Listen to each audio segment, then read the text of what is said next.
Neglect, बहका हुआ, भटका हुआ, ये होता है एक नाइलिस्ट। सवाल उठाते हो, नाइलिस्ट। जवाब देने की कोशिश करते हो, नाइलिस्ट। इन सब की वजह से छोटी सोच है तुम्हारी, नाइलिस्ट। शक्ल से परेशान हैरान लगते हो, नाइलिस्ट। अब तो लगता है सांस लेने पे भी नाइलिस्ट कहलाओगे भाई। ये हालत हो रखी थी कहीं 18वीं और 20वीं शताब्दी में, प्रीडोमिनेंटली यूरोप में। बट यहाँ तो धर्म को नाइलिज्म से जोड़ दिया। अखंड पाप एवं गुनाह, इसकी भरपाई कैसे होगी? रुक जाओ भाई, सवाल है, जवाब भी आपको मिलेंगे यहाँ पे। ये जो लेक्चर डिलीवरी का स्टाइल है वो scenario integration style of delivery है। इसमें हम सिनेरियोज लेंगे, उनको ब्रेक डाउन करेंगे और वापस पास्ट सिनेरियोज में लगा के फ्यूचर सिनेरियोज का प्रोजेक्शन करने की कोशिश करेंगे। कहानियों से और एनेक्डोट्स हम लोग एक रिलेटेबिलिटी ला के सवालों का जवाब देने की कोशिश करेंगे। क्योंकि मैं यहाँ यही बताने आया हूँ कि religions can not exist without nihilism. तो सवाल बहुत उठ रहे होंगे लोगों के मन में और बहुत शंकाएं भी होंगी। अभी हम लोग यहाँ पे टाइप्स ऑफ नाइलिज्म के बारे में बात नहीं करने वाले, जो कि हमने फ्रेडरिक नीचे वाज अ नाइलिस्ट वाले लेक्चर में पढ़ लिया था और मैंने नाइलिज्म के बाकी लेक्चर्स में भी समझा रखा है कि नाइलिज्म किस प्रकार के होते हैं, क्यों होते हैं। हम लोग यहाँ पे रिलीजियस कॉन्टेक्स्ट में नाइलिज्म की बात करेंगे, जो कि मॉरल नाइलिज्म और मेटाफिजिकल नाइलिज्म में कहीं ना कहीं जाता है। चूंकि नाइलिज्म का यहाँ पे टॉपिक छिड़ी गया, बहुत आलसी लोग नहीं वीडियोस पे जाके देखना चाहेंगे, यहीं पे मीनिंग जानना चाहेंगे। तो एक बिलीफ सिस्टम पे बिलीफ ना होना,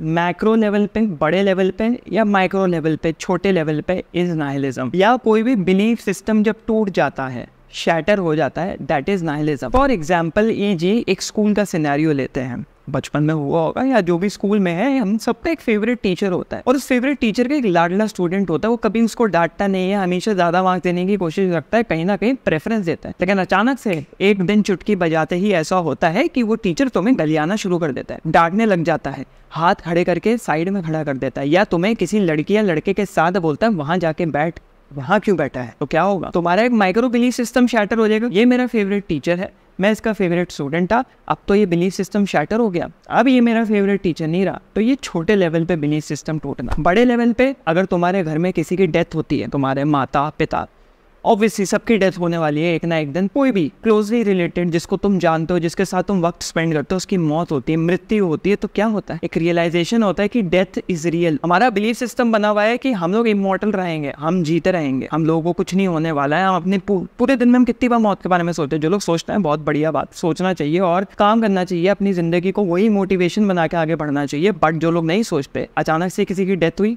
और एक रियलाइजेशन हिट करती कि death is real, this life is temporary, nihilism, belief system shatter हो जाता है बड़े लेवल पे। तो यहाँ पे ये समझने के बाद एक 2 लेवल सिनेरियो चल रहा है। पहले लेवल पे एक इवेंट एग्जिस्ट करता है या एक इवेंट होता है, वो इवेंट जब टूट जाता है तो दूसरा इवेंट आता है और उन दो इवेंट्स के बीच में जो जगह होती है वो नाइलिज्म घेरता है। और जो इवेंट्स होते हैं, इवेंट 1, इवेंट 2, बीच में नाइलिज्म। इवेंट 1 के अराउंड जितने तुम्हारे बिलीफ सिस्टम्स होते हैं वो सराउंड करते हैं, वो टूट जाता है, नाइलिज्म आता है, एंड देन इवेंट 2 बनता है, जिसको तुम एग्जिस्टेंशियल नाइलिज्म, एक्टिव नाइलिज्म, जो नाम देना चाहो दे सकते हो। अगर और आसान भाषा में समझाओ तो वो क्षण, वो इंस्टेंट जहाँ सब कुछ केओटिक लगता है, सब कुछ लगता है टूट रहा है, तुम्हारे फिजिकल एलिमेंट्स आने शुरू हो जाते हैं, शरीर में अजीब से सेंसेशंस होने लग जाते हैं, क्या हो रहा है, that instant, that chaos is known as nihilism. और इसके बाद क्या होता है? कोई इंसान वॉलंटरली या इनवॉलंटरली, चाहते हुए या ना चाहते हुए, नाइलिज्म ओवरकम कर जाता है। कोई एक्टिव स्टेट ऑफ नाइलिज्म में नहीं रहता। एक्टिव नाइलिज्म की बात नहीं कर रहा, एक्टिव स्टेट ऑफ नाइलिज्म, कि मैं एक नाइलिस्ट हूँ। ये प्रीच करने में ही आप कह रहे हैं कि मैं नाइलिज्म के मीनिंग को खत्म कर दे रहा हूँ। भले ही आप एक new set of belief systems बना लें या फिर नाइलिज्म को प्रीच करें, आप नाइलिज्म को ओवरकम करते हैं। तो नाइलिज्म में सैंडविच, जैसे सैंडविच होता है ना भाई, अपना बन टिक्की, बन बीच में टिक्की, वैसे जो ऊपर 2 बन लगे हुए हैं वो है construction and destruction of events, और नाइलिज्म टिक्की है भाई। नाइलिज्म सब कुछ सहता है, बिना नाइलिज्म के बन का मजा ही नहीं आने वाला मेरे दोस्त। तो क्यों नहीं समझना चाहते हो? जब तक नाइलिज्म नहीं होगा तब तक बन का मजा नहीं आएगा। अब वो बन तुम्हारा धर्म हो सकता है, वो बन तुम्हारी आइडियोलॉजीज हो सकती है, वो बन तुम्हारा फेवरेट फुटबॉल प्लेयर हो सकता है जिस पर तुम भरोसा रखते हो, क्रिस्टियानो रोनाल्डो, विराट कोहली, कुछ भी हो सकता है। बट उसको मजा देने के लिए, उसको टेस्ट देने के लिए पास्ट में, प्रायर इवेंट्स में कहीं ना कहीं बिलीफ सिस्टम शैटर होता है, जहां दूसरा बिलीफ सिस्टम आता है। तो वापस मुद्दे पे आते हुए, how nihilism cause the formation of religion. यहाँ पे हम लोग ज्यादा टेक्निकलिटीज में नहीं जाएंगे, यहाँ पे हम लोग ज्यादा फिलोसॉफिकल जार्गन्स, मतलब टेक्निकल शब्दों में नहीं जाएंगे। हम लोग यहाँ पे सिर्फ एक बेसिक ओवरव्यू लेने की कोशिश कर रहे हैं जिससे मासेस को ये लेक्चर समझ में आ जाए। अगर आपको और टेक्निकलिटीज चाहिए और रुचि रखते हैं ऐसी चीजों में और विस्तार से जानना चाहते हो, डेप्थ में जानना जानना चाहते हो तो नीचे जो टेलीग्राम चैनल का लिंक है वहाँ पे मैं कोर्स अब फाइनली आ ही जाएगा इस अप्रैल में, नहीं तो नेक्स्ट मंथ। वहाँ पे उस कोर्स में मैं इन सब चीज़ों को और अच्छे से डेप्थ में समझाने की कोशिश करूंगा। तो जाके नीचे एक्सक्लूसिव टेलीग्राम चैनल ज्वाइन करो जिससे कि तुम्हें सबसे पहले अनाउंसमेंट्स मिल पाए। अब थोड़ा सा यहाँ पे हिस्ट्री ऑफ रिलीजन के बारे में जान लेते हैं। जिसको पता है भाई बहुत बढ़िया बात, अपनी कमर थपथपाएं या ताली बजाएं, जो भी करना है, बट यहाँ पे बाकी लोगों के लिए थोड़ा सा समझ लो। यहाँ पे वैसे भी जिसको सुनना है ध्यान देना। समझ लो एक ग्रुप है लोगों का, हंटर्स गैदरर्स का, ठीक है, एकदम प्रिमिटिव ह्यूमन, जो स्टार्टिंग के ह्यूमंस होते हैं। एक बेसिक सी स्टोरी लेके चल रहे हैं। वो जाते हैं हंटिंग कर रहे होते हैं, अचानक से बादल गरजते हैं, बिजली खड़कती है और उनके एक ग्रुप में बिजली पड़ती है, उसमें से एक इंसान की मौत हो जाती है। अब उनके सामने पहली बार ये सिनेरियो हुआ कि कुछ चमकती हुई चीज अचानक से गिरी आसमान से और मौत हो गई। अब मौत हो गई, भाई घबराहट मच गई, एकदम हल्ला हो गया पूरे कबीले में कि ये भी कुछ होता है। लोग डरने लग गए, डर रहे हैं। जब भी बादल गरजे, बिजली आए, कहीं पे गिरे, कहीं कहीं जाके गिरे, लोगों ने डरना शुरू कर दिया और कहीं ना कहीं उस बिजली को ही उन्होंने गॉड मानना शुरू कर दिया। ये चीज हमारी कभी भी जान ले सकती है भाई। उस इंस्टेंट में वो बिजली जो बादलों से आ रही है, which is a scientific phenomena, is a God, is there God. एक एनालॉजी ले रहे हैं, तुम एक ऑफिस में काम कर रहे हो, तुम्हारा बॉस तुम्हारा गॉड है। अगर वो चाहे तुम्हारा एसीआर बिगाड़ के तुम्हारा प्रमोशन रोक सकता है, अगर वो चाहे तुम्हें कंपनी से निकाल सकता है, अगर वो चाहे तुमको 2 दिन ओवर टाइम करवा सकता है, तुम कुछ कह नहीं सकते। वो तुम्हारा गॉड है, वो जो कहेगा वो तुम्हें करना है। नहीं करोगे निकाल दिए जाओगे। तुमको भले ही 1 हफ्ते के लिए भटकना होगा अपनी नौकरी नहीं ढूंढने के लिए, लेकिन भटकना पड़ेगा। तुम्हारे बीवी, बच्चे, घर वाले सब परेशान होंगे। That person is controlling your life at a very micro level. तो does he become your god? सवाल है, जवाब दो नीचे जाके कमेंट्स। तो समझ लो बीच बीच में ऐसे लोगों की मौत होती रहती है, या तो फ्लड से हो रही है, या बिजली देवता बिजली खड़का के गिरा रहे हैं तो उससे मौत हो रही है। तो लोगों ने बोला बिजली देवता हर कुछ टाइम पे आते हैं, किसी ना किसी की जान लेके जाते हैं, क्या किया जा सकता है? चलो इनको खुश करने के लिए क्या करते हैं, हम पहले ही लोगों को दान में इनको दे देते हैं, तो पहले ही सैक्रिफाइस कर देते हैं।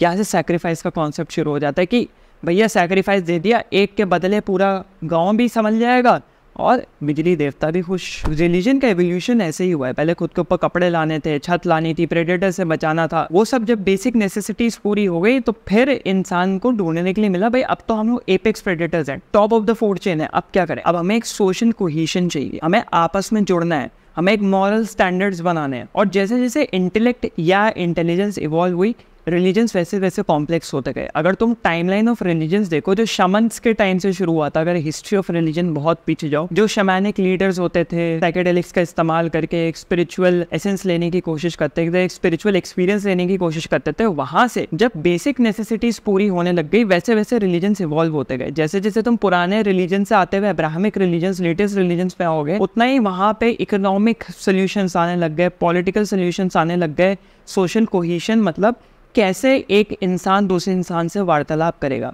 शादी किस तरीके से होगी, बच्चे किस तरीके से होंगे, अपना पैसा किस तरीके से एलोकेट किया जाएगा। समझ रहे हो, टाइमलाइन देख रहे हो, क्रोनोलॉजी समझ रहे हैं आप क्या हो रहा है यहाँ पे। अब चूंकि बेसिक नेसेसिटीज पूरी हो गई, एग्रीकल्चर आने लग गया, लोग आर्टिसंस बन गए, क्राफ्ट पर्सन बन गए, तो अमीर अमीर होने लग गया, गरीब गरीब होने लग गया। कोई बहुत ज़्यादा सामान बेच के अमीर होता जा रहा है। अमीर का मतलब उसके घर में बहुत अनाज है, सर्दियाँ पड़ रही है, सूखा पड़ रहा है, पूरे गांव में अनाज खत्म है, लेकिन एक ही आदमी के पास है क्योंकि सबसे ज़्यादा धनदार है, सबसे ज़्यादा पैसा है उसके पास, मतलब धन अनाज है।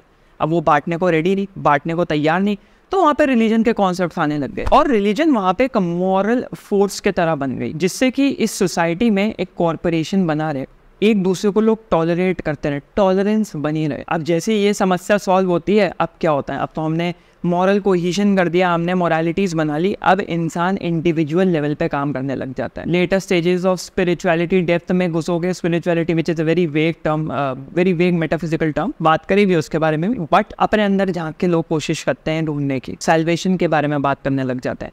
बाहर कुछ नहीं है, अंदर देखो। तो this is the evolution of religion. हो सकता है मैंने कहीं पे ऊपर नीचे कर दिया हो, कुछ हो तो तमीज़ के दायरे में रहते हुए नीचे जाके करेक्ट कर सकते हो। और भाई हाँ, मैं वापस से कहूँगा कि जो परसेंटेज है इसको मेरे को 40% तक लेके आना है, तो जिसने नहीं किया है subscribe, please do so and like this lecture, क्योंकि अच्छा लगता है, मेहनत लगता है, कामयाब हुई, एंड इस लेक्चर को 10 लोगों के सामने पहुंचने में मदद मिलती है, चैनल की ग्रोथ में मदद मिलती है, क्योंकि बहुत ज़रूरी है फिलॉसफी फैलना, और वो तुम सबको पता ही है, इतने समझदार हो। अब यहाँ पे हम लोग डिक्लाइन ऑफ रिलीजन के बारे में बात करेंगे, जो कि मॉडर्न जनरेशन में हो रहा है। फॉर्मेशन ऑफ रिलीजन के बारे में बात कर लिए, डिक्लाइन ऑफ रिलीजन के बारे में थोड़ी बात कर लेते हैं। हम नीचा के बारे में बात करते हैं, साख्त के बारे में बात करते हैं, कामों के बारे में बात करते हैं, बट यहाँ पे मैं एक मॉडर्न फिलोसफर के बारे में बात करना चाहता हूँ जिनका नाम है Charles Taylor. He is a Canadian philosopher, जाके उनको देख सकते हो, मैं उनके रिसोर्सेज छोड़ दूंगा। बट बेसिकली चार्ल्स टेलर की क्या थ्योरी है, वो कैसे फिनोमेनोलॉजी एग्जिस्टेंशलिज्म के ऊपर थोड़ा बहुत काम करते हैं। And phenomenology is philosophy of experience. वो कहते हैं कि अपने सेल्फ को समझना एक बहुत बड़ी चुनौती होती है। अपने आप को समझना, अपने आप को तुम तभी समझ सकते हो जब कोई सामने से तुम्हें समझाए कि तुम क्या हो, तभी तुम्हें रियलाइज होगा कि तुम क्या हो। ये चार्ल्स टेलर की थ्योरी है। तो उन्होंने रिलीजन और धर्मों के ऊपर थोड़ा सा वार्तालाप लिखने की कोशिश करी है, जो कि मैं यहाँ पे बता देता हूँ। अब यहाँ पे चार्ल्स टेलर कह रहे हैं कि वेस्टर्न मॉडर्नाइजेशन जब से आया है, एक शिफ्ट आ गया बहुत तगड़ा। वो शिफ्ट है कि पहले जैसे ओलंपिक एरा में जब ओलंपिक्स होता था तो पूजा जाता था, मैजिक पोशंस पिए जाते थे, मतलब काढ़ा पिया जाता था, कोई तरीके का बलिदान दिया जाता था, बलि चढ़ाई जाती थी, जिससे कि ओलंपिक्स में गॉड्स जो होते थे उनको सुपर नेचुरल बिलीव्स होते थे कि जिससे ओलंपिक्स में कोई भी जो एथलीट है वो अव्वल नंबर से, अव्वल दर्जे से आगे बढ़ के निकले। लेकिन जैसे जैसे दुनिया आगे बढ़ती गई वो सुपर नेचुरल बिलीफ से भरोसा हटना शुरू हो गया, क्योंकि उस टाइम पे ये माना जाता था कि अगर आप super natural entities and divine beings के ऊपर भरोसा रखोगे तो डायरेक्ट इम्पैक्ट डालेगा, सीधा उसका महत्व आपकी जिंदगी के ऊपर है। लेकिन इन्होंने बोला अब ऐसा नहीं हो रहा है, अब लोगों की जिंदगी उस सुपर नेचुरल बिलीफ सिस्टम के अराउंड रिवॉल्व नहीं करती है। भाई आजकल क्या होता है, अगर हम राउंड टेबल पे बैठे हैं या अपने फैमिली डिनर पे गए हैं और टॉपिक छिड़ गया भैया एग्जिस्टेंस ऑफ गॉड, आप अपना पक्ष रखिए, हम अपना पक्ष रखेंगे, हमारे बड़े बुजुर्ग हमको मना ही सकते हैं, ज़्यादा पेरेंट 2-3 थप्पड़ मार देंगे कि भाई धर्म पे भरोसा रखो। लेकिन डिस्कशन होता है, हो सकता है हीटेड आर्ग्यूमेंट हो, हीटेड डिबेट हो, जो कि होता है। भाई लास्ट लेक्चर में मैंने कमेंट सेक्शन में भगत सिंह वाले में देखा क्या किस तरीके से लोग लड़ रहे थे। तभी मैंने कोई कमेंट डिस्कशन पिन नहीं किया, क्योंकि स्टार्टिंग में अच्छा होते होते नीचे तक गंदगी आ जाती है, तो फिर कोई फायदा नहीं है पिन करने का। बट स्टिल जो हमारी बात थी वो है कि हम बात कर सकते हैं, एक प्रोडक्टिव डिस्कशन हो सकता है जो समझदार लोग हैं उनके साथ। बट आज से 1000-2000 साल पहले, या 2000 साल छोड़ो यार, 500-400 साल पहले भी अगर तुम ये हरकत करते या एग्जिस्टेंस ऑफ गॉड पे सवाल भी उठाते, खत्म, उड़ा दिया जाता था, अपोस्टेट कहलाते थे। यार ये तो भगोड़ा है, इसको एंटरटेन भी कौन कर रहा है, मार दिया जाता था। तो एक शिफ्ट आया है वो। तो यहाँ पे एक डेली लाइफ एग्जांपल देना चाहता हूँ। एक एंटरप्रेन्योर है गैरी वेनरचक, क्योंकि मेरे को एंटरप्रेन्योरशिप में इंटरेस्ट है तो मैं देखता रहता हूँ चीजें। तो उनसे किसी ने सवाल उठाया कि मैं कंटेंट क्रिएशन करके और पर्सनल ब्रांड बना के करूंगा ही क्या, या करूंगा ही क्या। यहाँ पे तो अगर इंस्टाग्राम, फेसबुक, यूट्यूब, पिंटरेस्ट, सब कुछ, स्नैपचैट खत्म हो गया तो क्या होगा भाई। उन्होंने कहा क्या होगा, अटेंशन है। आज से पहले न्यूज़पेपर, किताबें चलती थी, न्यूज़पेपर चलते थे, फिर वहाँ पे एफएम रेडियो आया, रेडियो के बाद टेलीविजन आया, टेलीविजन के बाद स्मार्टफोन आया, स्मार्टफोन के बाद यहाँ पे क्या हो रहा है, सोशल मीडिया है। सोशल मीडिया खत्म हो जाएगा, कहीं ना कहीं तो अटेंशन जाती है। अटेंशन जहाँ जाती है वहाँ जाओ। ऐसे ही जब डिवाइन और सुपर नेचुरल एंटिटीज पे भरोसा रखा जाता था, अब वो शैटर होने शुरू हो गए। जैसे ही शैटर हुए, अब लोगों का अटेंशन, क्योंकि कहाँ हो रहा है, अपनी डेली लाइफ में कोई जादू नहीं हो रहा, कुछ सुपर नेचुरल नहीं हो रहा, कोई super natural entity, super natural being तुम्हारे 24 घंटे में कहीं आगे तुमको दिख नहीं जाता है, तुम्हारे साथ कुछ जादू नहीं कर देता है। अगर तुम एक कमरे के किनारे बैठ जाओगे तो बैठे रहोगे, वहीं बुढ़े हो जाओगे, वहीं मौत हो जाएगी, कोई जादू तुम्हें आके बचाएगा नहीं कि तुमने किसका कितना भला किया था। यहाँ की हम लोग बात कर रहे हैं इस रियलिटी की, मेटाफिजिकल रियलिटी की नहीं। तो लोग क्या करते हैं, एक सर्च फॉर मीनिंग की तरफ चले जाते हैं, अटेंशन शिफ्ट हो जाता है। Secularism, nationalism, humanism, human rights, egalitarian, equal wages, feminism, इन सब के ऊपर फोकस जाना शुरू हो जाता है। जैसे मेरा एक दोस्त है मैथ्यू, ऑस्ट्रेलिया का, उसके साथ पॉडकास्ट भी कर रखे हैं मैंने। ही इज तो एक फिलोसफर, उसको भी मैं कभी लाऊंगा इस चैनल पे जरूर, जो लोग इंग्लिश थोड़ी बहुत समझ जाए। वो बता रहा था अपनी प्रॉब्लम ऑस्ट्रेलिया की, कह रहा है सबसे बर्निंग प्रॉब्लम यहाँ पे ऑस्ट्रेलिया में अभी किस चीज़ की है, वो है housing problem, housing issues. Housing, इतने लोग बढ़ते जा रहे हैं, घर नहीं है। मैंने कहा तुम्हारी हाउसिंग की प्रॉब्लम है, इंडिया आओ कभी हवेली पे मेरे दोस्त। इंडिया में, अपने भारत में, हिंदुस्तान में इतनी दिक्कतें हैं ना, धर्म को ही लेकर जब लोग इतना लड़ते हैं, दूसरी चीज़ों पे तो बाद में ध्यान दिया जाएगा। तो चुप हो गया, हंसने लग गया। छोटी सी कहानी कि किस तरीके से वेस्टर्न वर्ल्ड मॉडर्नाइजेशन की तरफ शिफ्ट कर रहा है, और कहीं ना कहीं हमारा देश इंडिया फंस चुका है। मॉडर्नाइजेशन की तरफ जाना नहीं चाहता, एक्सेप्ट करना चाहता है, अंदर से हर कोई अंग्रेज बनना चाहता है, लेकिन कहीं ना कहीं कोई चीज़ उसको रोक रही है। अब वो अच्छा है या बुरा है, आप बेहतर डिसाइड कर सकते हैं भाई। यहाँ पे टेलर ने कहा कि चूंकि इंसान के पास अब आज की डेट पे एक सेंस ऑफ फ्रीडम है और खुद की विल है, जिसको तुम फ्री विल नाम देना चाहो, यहाँ पे फ्री विल एक और कंट्रोवर्शियल टॉपिक है, बट हमारी अपनी विल है, जिसकी वजह से हम अपने आप को ऊपर रखने की कोशिश करते हैं। हम एंथ्रोपोसेंट्रिक स्टेटस ड्रिवन लोग हो चुके हैं। एंथ्रोपोसेंट्रिक मतलब क्या होता है, ह्यूमन से सब कुछ है, ह्यूमंस के अराउंड ही वर्ल्ड रिवॉल्व करता है। गॉड्स और एनिमल्स, जानवर, पेड़ पौधे, जीव जंतु, सबसे ऊपर ह्यूमंस है, गॉड भी नहीं है ऊपर, ह्यूमन ज़्यादा ऊपर है। ये एंथ्रोपोसेंट्रिक व्यू है। अभी जो एंथ्रोपोसेंट्रिज्म आया है, इसका इम्पैक्ट क्या है इंसानों के ऊपर, ह्यूमैनिटी के ऊपर। इसकी वजह से there is a rise in modern nihilism. Traditional sources of meaning जो है ना, अब उसको महत्व नहीं दिया जाता, मॉडर्न सोर्सेज ऑफ मीनिंग को महत्व दिया जाता है। जो कि मैंने बोला, नेशनलिज्म, सेकुलरिज्म, पॉलिटिक्स, जो भी तुम्हारी आजकल चीज़ें चल रही हैं, जैसे नहीं आने लग गया I identify as a cat, I identify as a dog. तो कहीं ना कहीं लगता है कि ट्रेडिशनल मॉरल बिलीफ सिस्टम बहुत सही था, ऐसे लोगों पे कंट्रोल था, लेकिन कहीं ना कहीं लगता है कि ट्रेडिशनल मॉरल सिस्टम कुछ ज़्यादा ही ऊपर बढ़ जाते हैं और वो डिस्ट्रक्शन शुरू कर देते हैं। क्या सही है क्या गलत है, अगेन आपके ऊपर है ये सब। तो यहाँ पे ना एक छोटा सा थॉट एक्सपेरिमेंट लेके चलते हैं, मेरे साथ यहाँ पे बने रहना। एक स्टेज लेते हैं जिसमें तुम पैदा होते हो, या कोई भी इंसान पैदा हो, एक इंसान की बात करते हैं, क्योंकि हम अपने स्पीशीज़ की बात करते हैं जो अपने आप को समझ सकते हैं, एक दूसरे को समझ सकते हैं। हम पैदा होते हैं, पैदा होते साथ ही हम एक क्लीन स्लेट की तरह होते हैं, कुछ नहीं होता है हमको ही नहीं पता होता हम कौन है, कुछ मेमोरीज नहीं होती है, कोई पास्ट एक्सपीरियंसेस नहीं होते हैं। भले ही वो 10 सेकंड के लिए हो, 5 सेकंड के लिए हो, जब बच्चा पैदा होता है ना, डॉक्टर उसके पिछवाड़े पे मारता है जिससे वो रो दे, वो भी एक एक्सपीरियंस है। फर्स्ट कॉज वाला जो एक्सपीरियंस है उसको हम ले लें, वो है ही नहीं, क्लीन स्लेट की तरह। तो क्या होगा, एक नाइलिस्टिक पीरियड होगा, भले ही 1 मिलीसेकंड के लिए हो, लेकिन वो नाइलिस्टिक पीरियड कहीं ना कहीं एग्जिस्ट करेगा। अब दूसरे स्टेज में तुमको एक इन्फॉर्मेशन इनपुट मिलता है। वो इन्फॉर्मेशन इनपुट हम लोग बड़े लेवल पे लेते हैं। तुम्हारे पेरेंट्स ने तुमको चीज़ें सिखानी शुरू कर दी, तुम जिस रिलीजियस फैमिली में बिलोंग करते हो उस रिलीजन की तुम्हें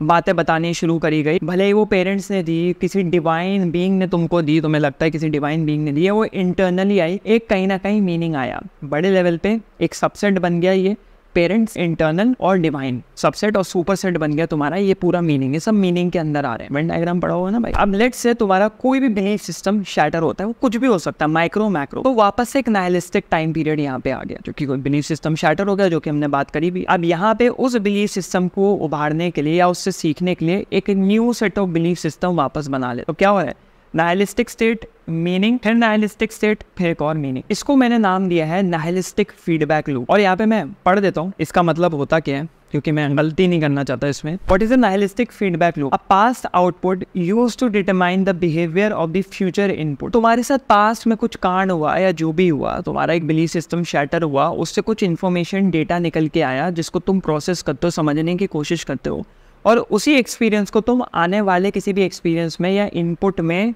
लगाते हो, जिससे कि वो वाला जो तुम्हारा आउटपुट था वो वापस से नेक्स्ट आउटपुट में रिपीट ना। और ये एक मल्टी स्टेज सिस्टम होता है, जैसे हमने बात करी ना 4 स्टेजेस में। बिलीफ सिस्टम है ही नहीं, बना टूटा, बना टूटा, बना टूटा। तो ये जो वॉइड है, ये अपने में ही एक नाइलिस्टिक स्टेट। एक है शैटर होना, जो कि साइकोलॉजिकल और फिजियोलॉजिकल एलिमेंट तुमको पूरी तरीके से फील होता है, वो बिलीफ सिस्टम शैटर होना। और एक होता है होना ही नहीं। दोनों नाइलिस्टिक बिलीफ सिस्टम्स है, दोनों नाइलिस्टिक गैप्स हैं, जिसको भरने की कोशिश करते हैं हम किसी मीनिंग से। तो अगर इसके ऊपर अलग से लेक्चर चाहिए होगा नाइलिस्टिक फीडबैक लूप पे, तो मैं बोलने को भाई मैं 1.5 से 2 घंटे भी बोल सकता हूँ ऐसी चीज़ों पे जो मैं खुद लिखता रहता हूँ। सरफेस लेवल भी लग सकती हैं, किसी को डेप्थ में भी लग सकते हैं, जैसी लगे। अगर इंटरेस्टिंग लगे बताना, मैं ज़रूर इसके ऊपर एक लेक्चर बनाने की कोशिश करूँ। अब आते हैं यहाँ पे मेन मुद्दे पे। हम सब एक रिलीजियस नाइलिस्ट हैं।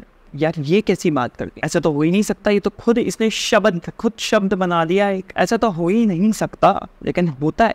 हम यहाँ पे बात करते हैं। लेट्स से एक इंसान है, वो बोलता है कि आई बिलीव इन गॉड, मेरा जो भी गॉड है, तुम जिस भी रिलीजन से हो, जिस भी स्कूल ऑफ थॉट से हो, या जो भी है, तुम मानते हो नहीं मानते हो, वैसे तो हम यहाँ पे जो मानते हो उनकी बात कर रहे हैं, रिलीजियस लोगों की बात चल रही है। मेरा एक गॉड है, I believe in that God, but I do not believe in this world. ये दुनिया इल्यूजनरी है, जैसे माया है, ये खत्म हो जाएगा, दिस इज टेम्पररी। तो तुम एक particular set of belief system पे भरोसा नहीं रख रहे हो, तो you are committing a process which is known as metaphysical nihilism. अपने गॉड पे तो भरोसा है, लेकिन जो एक बिलीफ सिस्टम है, इस दुनिया को तुम इल्यूजन मान रहे हो, जो कि बाकी लोग इसको इल्यूजन नहीं मान रहे, तुमने ये बिलीफ सिस्टम शैटर कर दिया।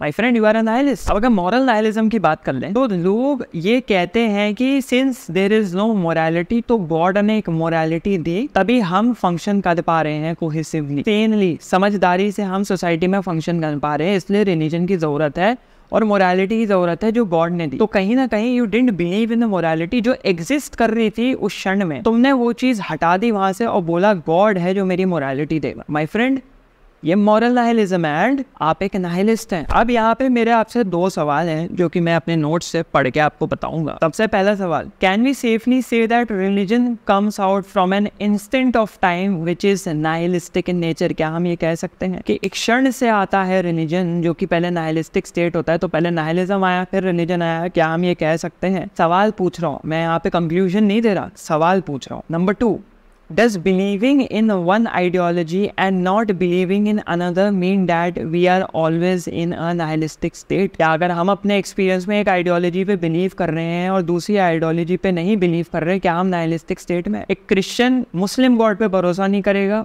और एक मुस्लिम इस्लाम जो फॉलो करता है वो एक क्रिश्चियन गॉड पे भरोसा नहीं करेगा, तो क्या वो दोनों एक नाइलिस्टिक स्टेट में है? पर्सनल एक्सपीरियंस है, अगेन सवाल है, कंक्लूजन नहीं है, पूछा है आपसे। अपने पॉइंट्स, अपने आर्गुमेंट्स जाके कमेंट्स में दो तमीज़ के दायरे में। पिछले लेक्चर में जो मैंने पूछा था मज़ा नहीं आया, सब अपनी झाड़ने बैठ जाते हैं, सब अपने को कूल दिखाना शुरू कर देते हैं, फिलॉसफी नहीं रहती, ख़त्म हो जाती है, ऐसा लगता है इम्पोज कर रहे हैं एक दूसरे के ऊपर। इस लेक्चर में मैंने सवाल उठाए, मैंने सवाल पूछे, जेन्युइन सवाल पूछे आउट ऑफ क्यूरियोसिटी। और बहुत लोग ऐसे हैं जो मुझसे बहुत ज़्यादा पढ़े लिखे हैं, बहुत ज़्यादा पढ़ते हैं, मैं तो ऐसे आर्टिकुलेट करता हूँ, उनको देख के उनकी चीज़ें पढ़ के बहुत इंटरेस्टिंग लगता है और लगता है इसका जो जवाब मिलेगा ना, दूसरा बंदा बहुत तगड़ा जवाब देगा, लेकिन वो वहाँ पे पता नहीं क्यों गोबर करके चला जाता है। ऐसा लगता है जिद कर रहा है, इम्पोज कर रहा है। अरे जिद क्यों कर रहे हो भाई, समझाओ ना और समझो। जिद करके क्या हो जाएगा किसी के ऊपर?